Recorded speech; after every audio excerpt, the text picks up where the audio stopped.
Masechet Gittin, résumé du Daf Kav Gimel. Tous peuvent écrire un get. Même un sourd-muet, un homme qui a perdu la conscience, la raison, un enfant, peuvent écrire un get. Une femme écrit son propre get et elle le donne au mari pour la divorcer. Un homme écrit le reçu de sa ktuva. La Gemara demande, mais comment peuvent-ils écrire un get alors qu'ils n'ont pas de conscience, de pleine conscience, comme un enfant par exemple? La Gemara donne trois réponses.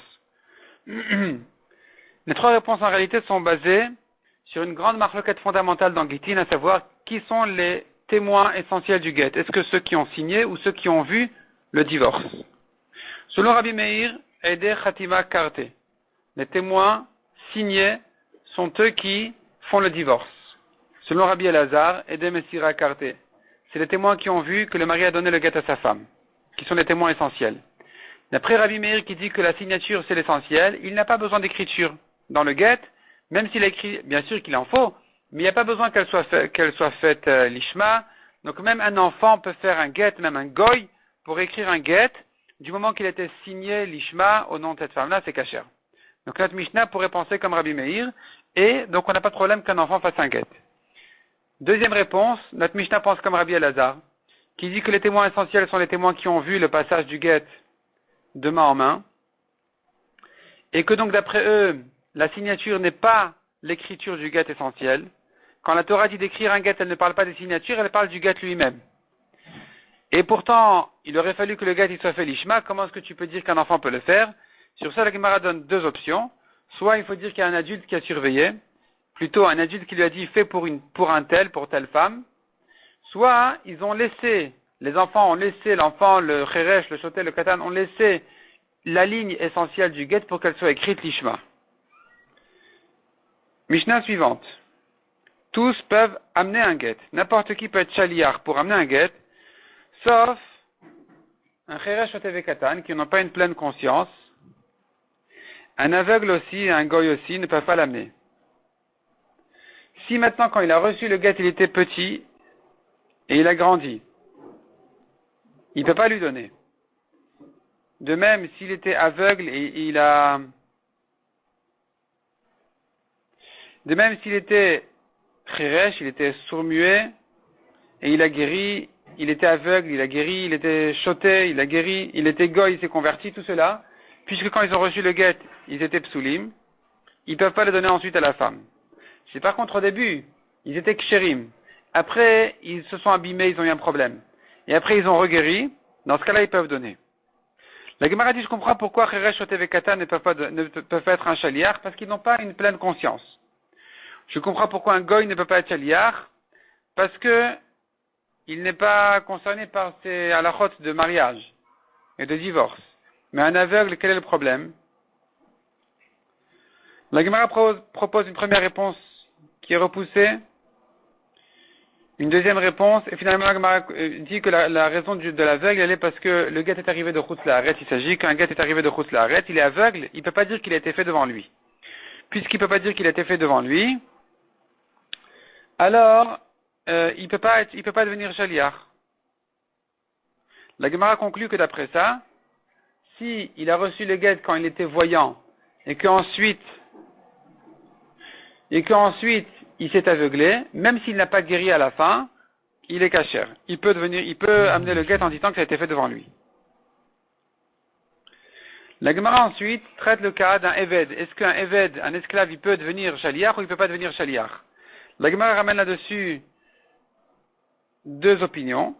Machloket, il peut être shaliach ou pas. Celui qui dit qu'il ne peut pas être shaliach, c'est parce que le eved n'est pas concerné par la halachot de mariage, de divorce, donc il ne peut pas non plus recevoir un get en tant que shaliach. De même dit la Gemara, ou plutôt un eved qui reçoit un get pour libérer, non pas pour divorcer une femme juive, mais pour libérer son ami, si il a reçu de son propre patron, le Eved a reçu de son maître un get pour libérer son ami, il peut pas. Mais s'il a reçu d'un autre maître, il peut. Cependant, dit la Gemara, s'il s'agit d'une femme enceinte qui reçoit un guet pour libérer son bébé, ça peut marcher. On ne dira pas qu'elle a reçu le guet de son maître à elle-même et qu'elle peut pas elle peut pas devenir chalière pour recevoir un guet de son maître pour un autre évêque qu'elle, qui est son bébé, parce que son bébé fait partie d'elle-même. Or, un évêque peut recevoir un guet pour libérer une partie de lui-même, sa moitié, c'est bon aussi. Mishnah suivante. Les femmes qui ne peuvent pas témoigner sur un homme qui est mort pour que sa femme puisse se marier, parce qu'on craint que elles disent ça pour tromper la femme, qu'elle se remarie et qu'elle ait ensuite des problèmes. Donc les femmes qui ont une certaine proximité de famille, qui nous fait craindre qu'elles ont un peu de haine au fond d'elles sur leurs proches, elles ne peuvent pas témoigner que le mari est mort, comme on a dit, parce qu'on craint elles veulent l'embêter, elles veulent l'abîmer, elle va se remarier, son mari va venir. Par contre, dit la Mishnah, elles peuvent lui amener son guet. Elles peuvent amener son guet. De qui il s'agit? De la belle-mère, de la fille de la belle-mère, de la deuxième femme du même mari, de la femme du frère de son mari et de la fille de son mari. En tout cas, ces 5 femmes-là ne peuvent pas dire que le mari il est mort, mais elles peuvent amener un guet pour la divorcer. Quelle est la différence? C'est qu'ici, il y a le guet dans la main, c'est une preuve, elle a une preuve dans la main. Une femme peut amener son guet d'elle-même, pas en tant que divorcée, mais en tant que chalière de son mari pour se divorcer ailleurs, avec son propre guet, à condition qu'elle dise « Mefanain irtav ou Mefanain ertam ». La Gemara ramène une discussion, quand est-ce que on peut croire les 5 femmes sur le guet? Selon Rav Yosef, on ne peut les croire qu'en Eretz Israël. Parce qu'en Eretz Israël, elles n'ont pas besoin de dire Befanain irtav, Befanain ertam. Donc quand elles amènent le guet, quand les femmes amènent le guet en Eretz Israël, elles n'ont rien besoin de dire. Donc finalement, c'est que le guet ici qui parle, c'est pas elle-même. Donc j'ai pas besoin de lui faire confiance ou de ne pas lui faire confiance, elle peut la divorcer. Par contre, si elle vient de Chutz La'aretz et qu'elle doit dire Befanain irtav, Befanain ertam, or on craint qu'elle ment pour la tromper. Ici, on peut pas leur faire confiance. Ça c'est Rav Yosef. Abaye dit exactement le contraire. En Eretz Israël, où la femme qui amène le guet n'a pas besoin de dire qu'il a été fait devant elle, et que donc à cause de ça, le mari ensuite peut venir dire c'est un faux guet, ici, je ne peux pas faire confiance à ces femmes-là d'amener un guet. Je crains qu'elle amène un faux guet de manière à ce que le mari ensuite arrive et qu'il dise c'était un faux guet.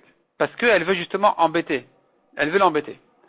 Par contre, en Chutz La'aretz, ou quand elle amène le guet, elle doit dire qu'il a été fait devant elle, et que derrière ça, le mari ne peut plus rien dire, et que donc finalement, même si le mari vient dire c'était un faux guet, on ne va pas l'écouter, il va dire c'était fait chez l'Olishma, on ne va pas l'écouter, alors finalement elle n'a aucun intérêt de l'embêter, ça ne va pas l'embêter. Dès qu'elle a amené le guet et qu'elle a dit qu'il a été fait devant elle, alors c'est fini, la femme elle est divorcée tranquillement, elle n'aura plus jamais aucun problème. Donc si finalement elle n'a rien à gagner de mentir ici, dans ce cas-là, on peut la croire. La Gemara ramène des preuves pour Abaye que c'est en Chutz La'aretz qu'on peut les croire, mais pas en Eretz Israël. Et la Gemara déduit aussi d'ailleurs de la Mishnah un peu plutôt comme Abaye, parce que selon Rav Yosef, on aura un problème. Comment ordonner la Mishnah qui a commencé par parler de Chutz La'aretz, qui est passé ensuite à Eretz Israël, qui a terminé par Chutz La'aretz, mais Rav Yosef il s'arrange avec ça, il dit oui, c'est effectivement comme ça qu'il faut comprendre la Mishnah, il n'y a pas le choix. Ces 5 femmes-là, on ne les croit d'après Rav Yosef que en Eretz Israël, où elles n'ont pas besoin de témoigner quoi que ce soit, c'est que là on peut les croire. Mais dès qu'elles doivent parler, on ne peut plus les croire.